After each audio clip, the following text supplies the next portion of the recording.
Baik, Assalamualaikum warahmatullahi wabarakatuh. Salam Om Swastiastu, Namo Buddhaya, Salam Kebajikan Rahayu. Selamat siang semuanya. Izinkan kami dari kelompok 5 mempresentasikan hasil penelitian dari sebuah CV. Seperti yang di judul di PPT, analisis kebutuhan luas ruangan dan desain tata letak, studi kasus CV Kahyangan Solidwood. Tim peneliti sendiri ada 5. Saya, Syafur Menar Nanda, 1412144. Saya Fahrul Resinto dengan NPM 14121000048.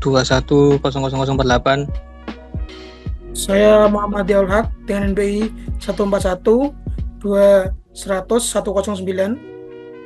Saya Noval Andriansa dengan NPI 14121000138. Saya Safil Astafira dengan NBI 14121000165. Dan serta dosen pengampu Ibu Erni Puspanantasari Putri, kelas metodologi penelitian A dengan kode 14124422, program studi teknik industri Universitas 17 Agustus 1945, Surabaya. Oke, bab 1 pendahuluan. Latar belakang. CV Kahyangan Solidwood merupakan perusahaan mebel khusus interior rumah yang menghadapi kendala signifikan dalam efisiensi produksi akibat tata letak dan pengaturan luas ruangan kerja yang tidak optimal. Permasalahan utama meliputi ketiadaan gudang penyimpanan yang terdefinisi dengan baik, serta batas antar stasiun kerja, seperti pemotongan, perakitan, dan finishing yang tidak jelas, sehingga menyebabkan alur tidak teratur, pemborosan waktu, dan penurunan produktivitas. Selebihnya, silakan dibaca sendiri. Keyword yang kita gunakan, analisis luas ruang kerja, tata letak produksi, efisiensi layout, industri mebel, CV Kahyangan Solidwood. Oke. Lanjut untuk rumusan masalahnya yaitu 1. Berapa kebutuhan ideal luas ruangan untuk setiap stasiun kerja, yaitu untuk pemotongan, perakitan, finishing, dan lain-lain agar alur produksi optimal. Yang kedua, bagaimana desain tata letak layout yang paling efektif untuk meningkatkan efisiensi produksi. Nah, untuk tujuan penelitiannya, 1. Mengetahui kebutuhan ideal luas ruangan untuk setiap stasiun kerja. Kedua, mengetahui desain tata letak yang paling efektif untuk meningkatkan efisiensi produksi. Yuk. Ruang lingkupnya yaitu ada 1 batasan di dalam luas ruangan berdasarkan peralatan produksi dan jumlah tenaga kerja pada line sejenis di CV Kahyangan Solidwood. Yang 2, hanya berkutat dalam menentukan tata letak fasilitas berdasarkan efisiensi produksi pada CV Kahyangan Solidwood.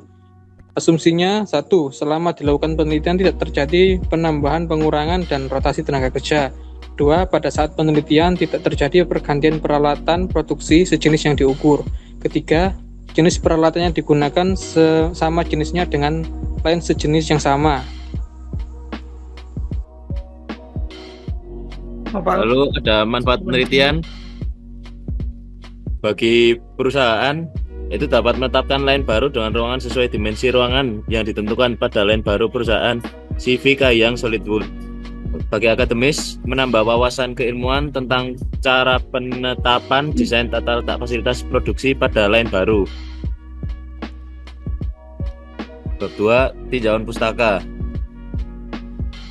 Untuk kebutuhan ruang, merujuk pada perencanaan dan alokasi ruang yang efisien untuk mendukung proses produksi, memastikan keselamatan kerja, serta meminimalkan pemborosan atau waste dalam aliran material dan aktivitas pekerja. Perencanaan yang tepat dapat meningkatkan produktivitas dan menurunkan biaya operasional. Penetapan kapasitas dan mesin yang dibutuhkan. Proses menentukan jumlah output maksimal yang dapat dihasilkan oleh suatu sistem produksi dalam periode waktu tertentu, serta jenis dan jumlah mesin yang diperlukan untuk mencapai output tersebut secara efisien. Menurut Deiser dan Render 2011, penetapan kapasitas adalah kemampuan maksimum dari suatu sistem untuk memproduksi dalam satuan waktu tertentu. Kapasitas sangat bergantung pada peralatan atau mesin, sumber daya manusia, dan pengaturan tata letak pabrik. From to chart, menurut Win Josobroto 2009, FTC adalah teknik yang digunakan untuk perencanaan tata letak pabrik dan pemindahan bahan dalam suatu proses produksi.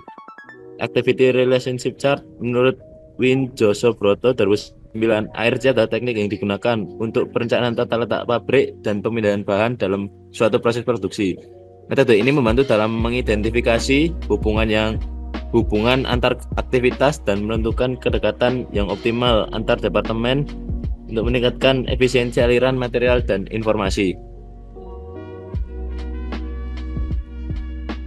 Ketiga, metodologi penelitian. Tempat dan waktu penelitian. Untuk tempat, penelitian ini dilakukan di Jalan Semambir Tengah, 4A nomor 26, Pedokan Semambir, Kecamatan Sukolilo, Surabaya, Jawa Timur. Untuk waktu penelitian yaitu dilakukan pada 21 April 2025. Untuk biaya penelitian sendiri, yaitu rinciannya adalah biaya para penelitian dengan total 1.250.000, survei lapangan dengan total 100.000, pelaksanaan penelitian dengan total 100.000, video kegiatan presentasi dengan total 50.000, video UMKM 50.000 dengan total biaya yaitu 1.550.000. Next. Untuk flowchart penelitian ini sendiri diawali dengan menentukan identifikasi masalah, penentuan tujuan, serta manfaat penelitian. Lalu dilakukan studi literatur dan studi lapangan. Selanjutnya yaitu penentuan batasan dan asumsi untuk menentukan tata letak fasilitas berdasarkan efisiensi produksi pada CVKI yang solid wood. Selama dilakukan penelitian tidak terjadi pertambahan pengurangan tenaga kerja, dan pada saat terjadi penelitian tidak terjadi pergantian peralatan. Lalu selanjutnya adalah pengumpulan data melalui observasi secara langsung serta wawancara kepada tenaga kerja produksi.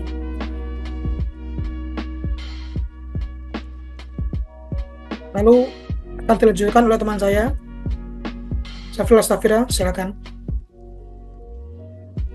Baik, untuk layout dari CVKI yang solid wood sendiri, ini sudah terlihat bahwa terdapat gambar yang horizontal serta vertikal yang mana sama.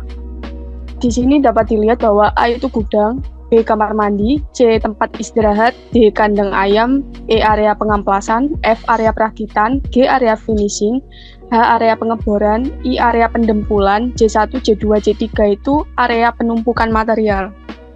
Kemudian kesimpulan. Yang pertama, perancangan ulang tata letak fasilitas dapat mengurangi jarak perpindahan material sehingga menghemat waktu dan biaya operasional. Yang kedua, dengan tata letak yang lebih terorganisir, proses produksi menjadi lebih lancar, mengurangi waktu tunggu dan meningkatkan kualitas produk. Yang ketiga, perancangan ulang tata letak memungkinkan pemanfaatan ruang yang lebih efisien, mengurangi area yang tidak produktif dan meningkatkan kapasitas produksi tanpa perlu ekspansi yang besar. Yang keempat, lingkungan kerja yang lebih teratur dan ergonomis dapat meningkatkan kenyamanan dan kepuasan karyawan. Baik, sekiranya terima kasih teman-teman yang sudah menyimak presentasi dari kami. Kurang lebihnya mohon maaf. Wassalamualaikum warahmatullahi wabarakatuh.